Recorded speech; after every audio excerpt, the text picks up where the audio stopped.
서해카페리 침몰 사고 이후 여객선의 안전관리 업무가 해양경찰로 이관됐지만 제대로 이루어지지 않고 있다는 지적입니다.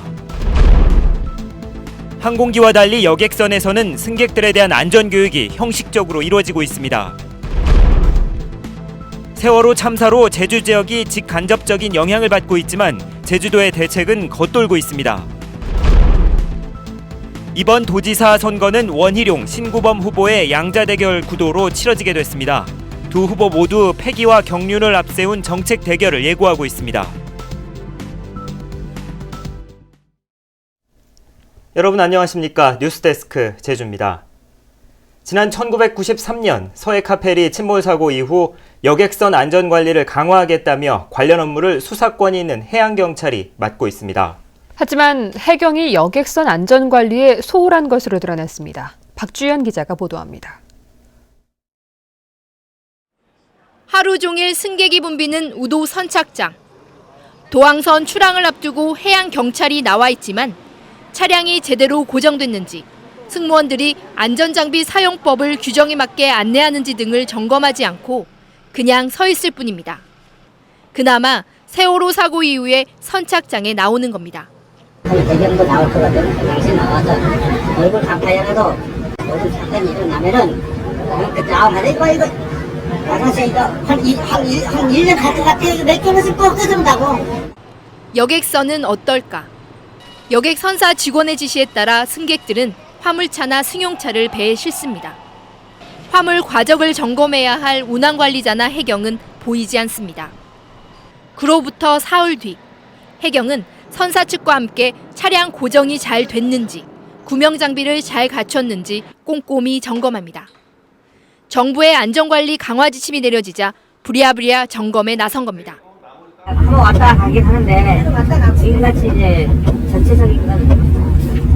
전체적인 거라고 하면 고박이라든가 구조도라든가 안에 다 돌더라고요. 이제 2층까지. 현행 규정상 해경은 해운조합 소속 운항관리자가 여객선의 승선 정원이나 화물 적재량을 제대로 점검하는지 지도 감독해야 합니다. 지금까지 적발된 운항관리자는 한 명도 없습니다. 해경이 현장 확인을 제대로 하지 않았다는 방증입니다. 해운조합에서 통과주고 화물 적재량을 확인해 봤는데 거기다 그냥 경찰관이 같이 이해를 해서 다시 한번 안전하게 다시 한번 관련을 재정조합에서 하게 있습니다. 대형 참사가 빚어진 뒤에야 규정에 맞게 안전점검을 하겠다고 나선 해경. 과연 얼마나 지속될지 지켜볼 일입니다. MBC 뉴스 박주연입니다. 세월호 참사처럼 여객선 사고가 나면 승무원은 물론 승객들도 대처 요령을 알고 있어야 인명피해를 줄일 수 있습니다. 실제로 여객선에서 승객 안전교육이 제대로 되고 있는지 이소연 기자가 취재했습니다. 여객선이 출항하자 안전수칙에 대한 영상이 객실 TV를 통해 나옵니다. 화면이 작은 데다 소리도 잘 들리지 않아 주의 깊게 보는 승객은 많지 않습니다. 다니면서 더 확실히 안전벨트라든지 구명조끼가 어디가 있다, 비상시에는 어떻게 탈출해야 더 구체적으로 말씀해 주는 게 더 좋을 것 같아요. 항공기의 경우 영상과 함께 승무원이 직접 비상시 대응 요령을 설명해 줍니다. 강제 규정이 아니다 보니 비행기와 달리 여객선은 비디오를 트는 손쉬운 방법을 택하고 있는 겁니다. 또 비상시 대피 요령이 적힌 게시판은 영어로 돼 있고 구조가 복잡해 이해하기가 쉽지 않습니다. 어떻게 앞에서 해준 대로 따라가야죠. 어디로 가는지는 모르시죠? 예. 설명 나왔는데 잘 모르시겠어요? 예, 설명 나왔는데 그걸 못 들었어요. 여객선 승객들이 숙지해야 할 안전수칙은 어떤 게 있을까? 우선 구명조끼 착용법입니다. 끈 사이로 팔을 넣으십시오. 넣으신 뒤 끈을 몸에 밀착되게 꽉 잡아당기신 뒤 이쪽 불 켜고 호루라기 불고 그러는데 좀 한 번 갖고는 좀 미흡할 것 같아요. 구명조끼를 입었다면 반드시 갑판으로 나와야 하고 선체가 기우는 반대 방향의 높은 곳으로 몸을 대피해야 안전합니다. 갑판의 흰 상자는 위급 상황 때 사용되는 팽창식 구명뗏목입니다. 안전핀을 뽑은 뒤 손잡이를 위아래로 잡아당기면 펼쳐집니다. 밑에서부터 안에 삽입되는 칼날이 앞으로 전진하면서 여기에 있는 하얀 줄을 절단하게 되어 있습니다. 불의의 사고는 언제 어디서든 일어날 수 있는 만큼 승객에 대한 안전 교육이 보다 강화돼야 한다는 지적입니다. MBC 뉴스 이소연입니다. 세월호 사고 현장에서 승객들의 도움으로 구조된 6살 여자 어린이의 어머니인 29살 한모 씨가 끝내 숨진 채 발견됐습니다. 제주도는 오늘 새벽 2시쯤 인양된 시신의 신원을 확인한 결과 한림읍에 주소를 둔 한 씨로 확인됐다고 밝혔습니다. 한 씨는 가족들과 함께 제주로 귀농하기 위해 침몰한 세월호에 탔다 딸인 6살 권모 양만 구조되고 남편과 7살 아들은 아직까지 실종 상태입니다. 한 씨의 시신은 전남 진도군 팽목항에 임시 안치됐고 가족들의 뜻에 따라 장례 절차가 진행됩니다.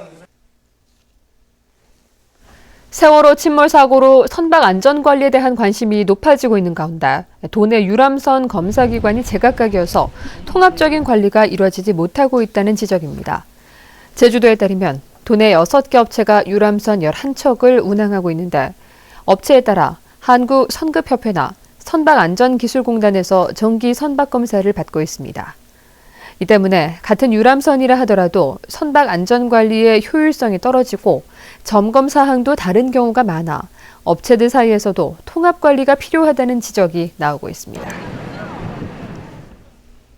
세월호 사고로 화물 운송에 차질이 빚어지고 수학여행이 중단되는 등 제주 지역이 직접 영향을 받고 있는데요. 제주도는 어떤 대책을 세웠을까요? 현재훈 기자가 보도합니다. 세월호 참사로 해상교통의 안전성에 대해 도민과 관광객들의 위기의식이 높아지고 있습니다. 제주도는 일단 해경과 해운업체 합동으로 여객선과 도항선, 유람선 등의 안전을 점검하는 방안을 내놨습니다. 하지만 유사 사고를 막기 위한 제주도 차원의 제도 개선 방안과 함께 업계의 잘못된 관행과 안전 불감증을 없애기 위한 근본적인 대책은 없습니다. 300명이 넘는 희생자가 나왔는데 그것도 제주도보다가 일이 생겼는데 없어요. 저런 게 하나 없는 거예요. 무슨 보고의 가치가 있겠습니까? 오늘 제주 물동량의 16%를 차지하는 인천 항로 여객선의 면허 취소에 대비해 자체 물류 대책과 함께 수학여행 중단 등으로 인한 관련 업계의 역량 분석도 필요합니다. 뭘로 좀 도와주는 방법이 없는가? 이런 거 해야지 뭐 쓸데없는 300명이 전에보다 먼저 왔다. 이게 지금 이 시기에 할 거예요?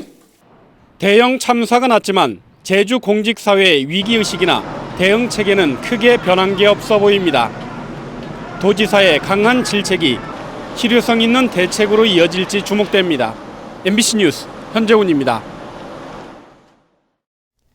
새누리당에 이어 새정치민주연합이 도지사 후보를 확정하면서 이번 도지사 선거는 원희룡, 신구범 후보의 양자대결 구도로 치러지게 됐습니다. 두 후보 모두 깨끗한 선거혁명을 선언한 가운데 패기와 경륜을 앞세워 치열한 정책 대결을 벌일 것으로 보입니다. 조인호 기자입니다. 새정치민주연합의 도지사 후보로 확정된 신구범 후보는 깨끗하고 당당한 정책 선거로 낡은 선거 문화를 청산하겠다고 밝혔습니다. 비방이나 폭로로 이런 일체 하지 않겠다. 준비된 정책을 가지고 선거를 치르겠다. 새누리당의 원희룡 후보도 혈연과 지연, 학연을 중시하는 괜당 문화를 바꿔 선거혁명을 이루겠다고 공약했습니다. 저는 선거 과정에서부터 혁명적 변화를 실천해서 제주도의 선거 문화를 바꾸는 데 앞장서겠습니다, 여러분. 원희룡 후보와 신구범 후보는 20년이 넘는 나이 차이에 라이벌 고교 출신, 중앙정치권 강자와 지방정가 맹주의 대결이라는 점에서 관심을 끌고 있습니다. 두 사람 모두 토론과 연설에 능한 달변가들이어서 중국 자본과 카지노 등 지역 현안들을 놓고 치열한 설전을 벌일 것으로 보입니다. 야권 통합과 중진 차출 등 전국이 반전에 반전을 거듭하면서 이뤄진 두 사람의 맞대결. 지방선거가 40일 앞으로 다가온 가운데 도민들의 선택이 주목됩니다. MBC 뉴스 조인호입니다. 새정치민주연합의 지역구 도의원 후보 공모에 27개 선거구에 33명이 신청했습니다. 이 가운데 제주시 화북동에는 3명, 용담동 등 5군데는 2명이 신청해 경선을 치르기도 했지만 조천과 대정읍 등 2군데는 신청자가 없었습니다. 제주도당 공천관리위원회는 내일까지 경선 지역 후보자들에 대한 서류 심사와 면접을 실시하고 경선 방식도 확정할 계획입니다. 제주는 오늘 대체로 맑은 가운데 제주시의 낮 최고 기온이 24.6도까지 올라 올 들어 가장 높았습니다. 또 고산이 23.3도, 서귀포시가 23.1도로 올 들어 최고 기온을 기록했습니다.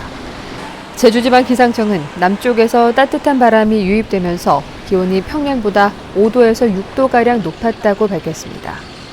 제주지방은 내일까지 맑겠고 모레 밤부터 월요일 오전까지 제주 전역에 비가 내리겠습니다.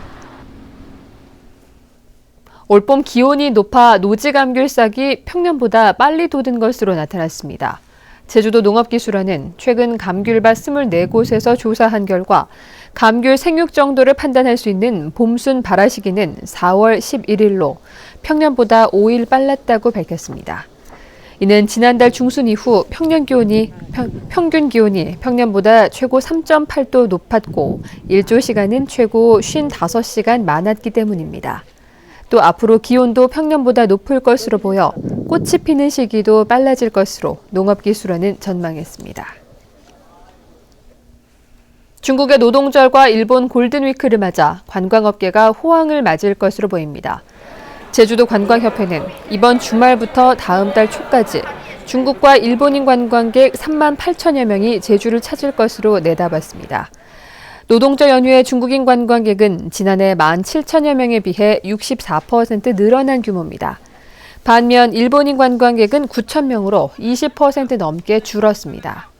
여기에다 다음 달 초 관광주간이 전국적으로 시행되고 연휴가 이어지면서 숙박업소와 렌터카 등의 예약이 대부분 마감됐습니다.